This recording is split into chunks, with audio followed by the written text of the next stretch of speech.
kutoka Dar es Salaam Tanzania mpaka jijini Mbeya. Kwanza nilikuwa siamini, ila hadi chuma nimekiona, najua ni 100% mali ni yangu. Na washauri waendelee kutumia PMBet, ni uhakika, sio matapeli, odds kubwa, kila kitu yani. Huenda wewe ukawa mshindi unayefuata kwenye promotion ya Super Royal Sports ya PMBet.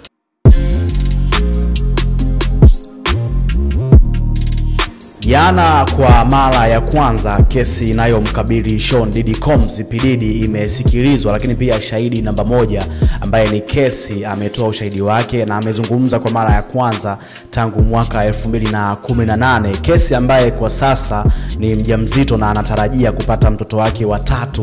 Ameieleza mahakama jinsi ambavyo alikuwa analazimishwa kushiriki matukio ya kingono yaliyoitwa freak offs, ambayo yalihusisha matumizi ya dawa za kulevya, unyanyasaji wa kimwili na kihisia, pamoja na kurekodiwa kwa video kwa ajili ya vitisho au ushawishi. Kwa hiyo kesi alizungumza vitu vingi sana, lakini pia kesi katika ushahidi wake alitumia maneno makali sana ili kuleta uhalisia wa alichokuwa anafanyiwa na P Diddy wakati wa hayo matukio. Lakini mahakama pia ikaamuru watoto wa P Diddy watolewe nje kwa sababu wapo chini ya umri wa miaka 18. Kwa hiyo hawakutakiwa kusikiliza kile ambacho kilikuwa kinaelezwa na kesi, kwa sababu kesi alikuwa anatumia ukali wa maneno sana. Vitu ambavyo alivizungumza ambavyo vilileta ukakasi sana ni kwamba P Diddy baada ya kumletea wale wanaume ili afanye nao hizo freak offs, wale wanaume walikuwa wanatumia mdomo wa kesi kwa ajili ya kuweka haja zao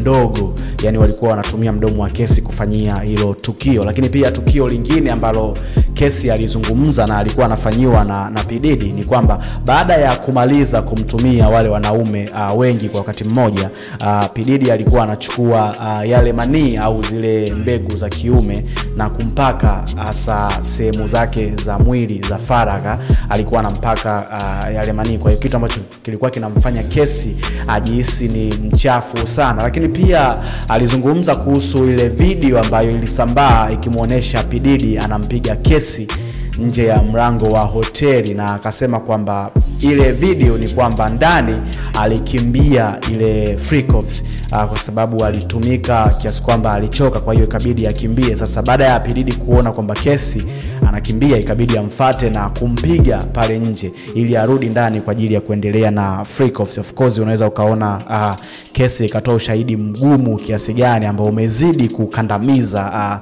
hii kesi. Lakini pia kumbuka, huyo ni shahidi wa kwanza, bado kuna mashahidi wengi sana, kwa sababu kesi inatarajia kuendeshwa kwa wiki 8 mpaka 10. Kuna mlolongo mrefu sana wa mashahidi hapa katikati. Sasa wewe kwa mtazamo wako unaona kama P Diddy anaweza akatoboa kwenye hii kesi? Kwa sababu kwa inavyoeleza ni kwamba P Diddy anaweza, akikutwa na hatia, anaweza kufungwa jela kifungo cha maisha. Lakini pia kama hatokutwa na hatia, basi vitu vingine vya kisheria vitafuata. Sasa kwa mtazamo wako unahisi kama P Diddy anaweza akatoboa kwenye hili? Hii ni PMTV2, usisahau kushare, kusubscribe, kulike na kucomment ili nawe pia uwe mwanafamilia. Mimi naitwa Mkaka Nose, au ukiniita Republic Announcer utakuwa hujakosea sana.